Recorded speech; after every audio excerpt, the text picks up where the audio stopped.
Hello' everyone, আমি ইয়হি ক্ৰিপ্টত কেনেকৈ invest কৰোঁ মই দেখুৱাইছোঁ। ফাৰ্ষ্ট আপুনি যাব লাগিব VIP অপশ্যনত।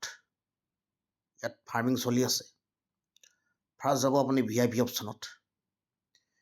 VIP অপশ্যনত গৈ VIP 1 আমি জেনেৰেলি ইনভেষ্ট কৰিবলগীয়া হয় $22। এতিয়া ডিছকাউণ্ট চলি আছে $19.36।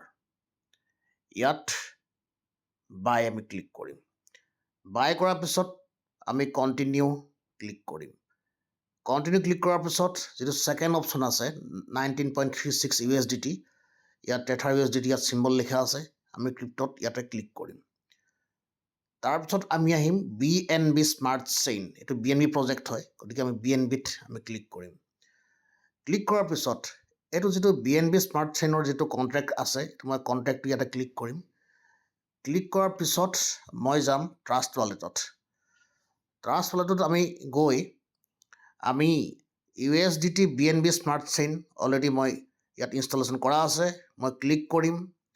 USDT BNB smart chain click কৰি মই চেণ্ড অপশ্যনত যাম। তাৰপিছত মই BNB ইয়াতে এড্ৰেছটো মই পেষ্ট কৰিম।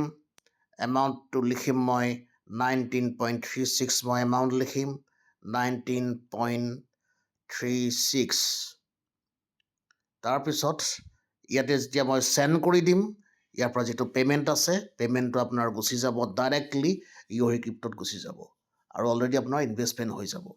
আৰু ইনভেষ্টমেণ্ট হোৱাৰ পিছত তাত আপুনি ইউজাৰ ID পাছৱাৰ্ড আৰু মোবাইল নম্বৰ ভেৰিফিকেশ্যন কৰিব লাগে। Thank U.